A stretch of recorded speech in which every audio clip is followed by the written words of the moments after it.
Hay una parte de alimentarte desde tu propia vivencia, la de amigas, la de, ¿no? De historias que has escuchado, que has vivido de cerca, pero también hubo mucha investigación y mucho asesoramiento con psicólogas, con psicólogos, con abogadas especialistas en este tipo de casos, ¿no? Leímos denuncias reales, fuimos a juicios reales, hablamos con víctimas. Y es curioso porque incluso entrando en un proyecto con una mirada abierta y constructiva te das cuenta de muchas cosas que no entendías o que no entendemos, ¿no? Bueno, a veces hay prejuicios, pero ni siquiera es prejuicios, a veces es como procesos que no entiendes y luego cuando los explica alguien de repente ves con claridad cómo pasan las cosas, ¿no? Siempre había una pregunta que sobrevolaba el proyecto que le hacía mucha gente de distintos sitios, que era ¿por qué no denuncia antes? ¿No? Porque una mujer en una relación de larga duración no denuncia antes, ¿no? Como que esto nos cuesta muchísimo entenderlo, ¿no? Y de repente, después de toda esa investigación, lo veías muy claramente por qué, ¿no? Y la serie de alguna manera también intenta explicar cómo no es fácil identificar esa violencia cuando viene pues eso, de un marido, de una pareja, ¿no? El coste de denunciarlo, ¿no? Atreverse a denunciarlo. Como tampoco no es ninguna epifanía, sino que es un proceso, ¿no? de desgaste, a veces que alguien te siente, ¿no? te dé una mano y la cojas y puedas salir, ¿no?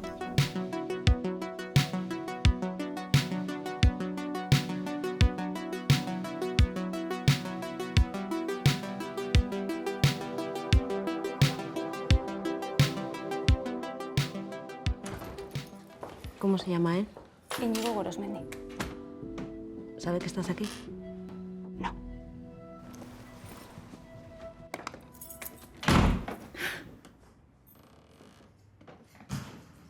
Hola.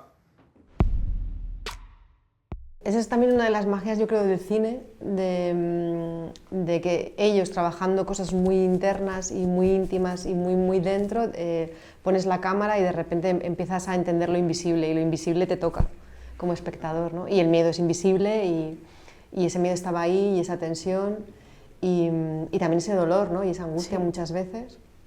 Yo creo que se ve sintiéndolo. Son una cosa es que no se ve, porque el sentimiento se ve y las emociones se ven.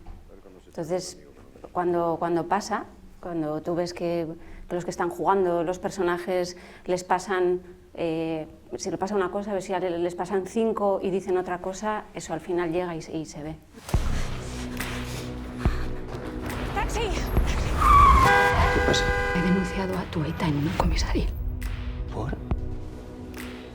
¿Sabe por qué está aquí detrás? ¿Le han explicado de qué se le acusa? Ama, Aita me ha dicho que le has denunciado por violencia de género. Ellos van a intentar construir una historia de terror. Nosotros demostraremos que un hombre como tú, amable, educado, no puede dar ningún miedo. Ha habido varios, porque sí, a veces nos reíamos por tomarlo con cierta ligereza, porque es verdad que todos los días pasaban cosas claro, a nivel de historia muy fuertes, ¿no? Pero yo el juicio siento que fue un momento muy especial, porque además lo rodamos, íbamos como en cronología, ¿no? Entonces cuando llegó el momento del juicio, el personaje de Miren ya había vivido todo ese proceso, ¿no? con la familia, la denuncia, las consecuencias de la denuncia, ¿no? Y el juicio fue muy especial porque decidimos no ensayarlo, fue como lo único que no ensayamos. Y fue vivirlo en directo, ¿no? Como era, yo como espectadora, ¿no? Ver a Miren contarse por primera vez en ese sitio, contar cómo había vivido ella todo ese proceso, ¿no? Me acuerdo de muchísimo cansancio porque estuvimos dos semanas y aparte de... Luego se retrata y se ve en la serie, pero el cansancio es real porque escuchábamos todos los testimonios de los demás, todas las tomas y seguíamos y estamos ahí. Entonces eso al final te facilita un poco el trabajo porque ya va dado, no tienes que indagar mucho en la imaginación. O, por ejemplo, secuencias que había que aguantar, eso ya lo he contado en más de una entrevista, pero que había que contener muchísimo la emoción y yo me acuerdo de estar aguantando hasta que decían corten y claro, me tiraba al suelo y decía, no, esto ya no vale. Era como, era hasta ahí y sí, había muchísima tensión. Era muy cansado porque se notaba el personaje en la espalda. Nunca le hice ni le haré daño a mi familia. ¿A ti qué te pasa? Que no tienes ninguna duda, tú. O sea, igual lo que es aceptable para tu padre, pues no lo es para tu madre. Hay una parte de alimentarte desde tu propia vivencia, la de amigas, la de, ¿no? De historias que has escuchado, que has vivido de cerca, pero también hubo mucha investigación y mucho asesoramiento con psicólogas, con psicólogos, con abogadas especialistas en este tipo de casos, ¿no? Leímos denuncias reales, fuimos a juicios reales, hablamos con víctimas.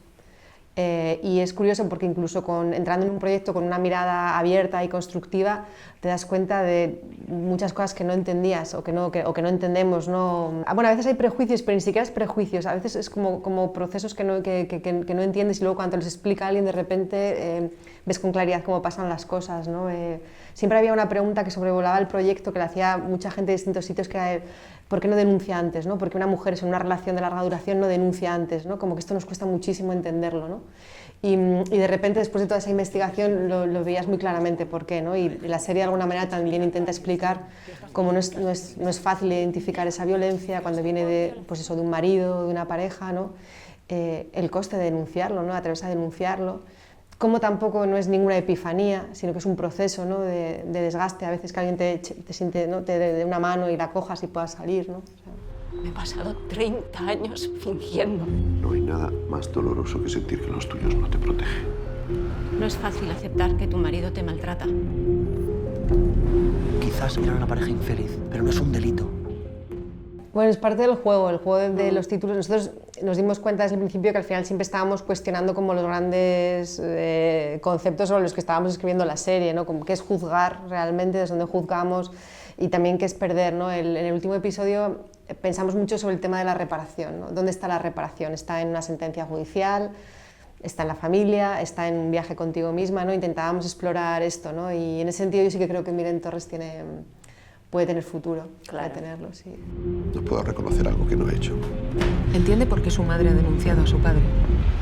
Tuve claro desde el principio que no quería caer en retratar una agresión sexual o un abuso sexual, porque me parecía que realmente lo importante estaba en cómo se construía esa violencia o cómo se construía, ¿no? ese maltrato, ¿no? Sin embargo, sí había algo como de riesgo y de interpelar al espectador en hacer como, bueno, que la única escena sexual explícita de la serie fuera una escena sexy, consentida, divertida, ¿no? Erótica, pero desde el consentimiento, ¿no? Y luego es verdad que hay otro momento donde hay otra escena sexual más explícita, pero también está utilizada para abordar un viaje emocional y para abordar lo que supone ponerte en los zapatos del otro realmente, ¿no? En ver esa situación desde el punto de vista de ella, ¿no? O sea, no quería caer en retratar el abuso o lo explícito de lo sexual si no iba a aportar nada a la conversación, ¿no? Se dedicaba a Sandra Torres. Era celoso el señor Gorosmena. Ódiame si quieres. ¿Quién ejercía la autoridad en el Que hogar? no se marchó antes. Es mentira todo lo que su madre ha relatado. Conteste a la pregunta, por favor. John, tú me crees, ¿verdad?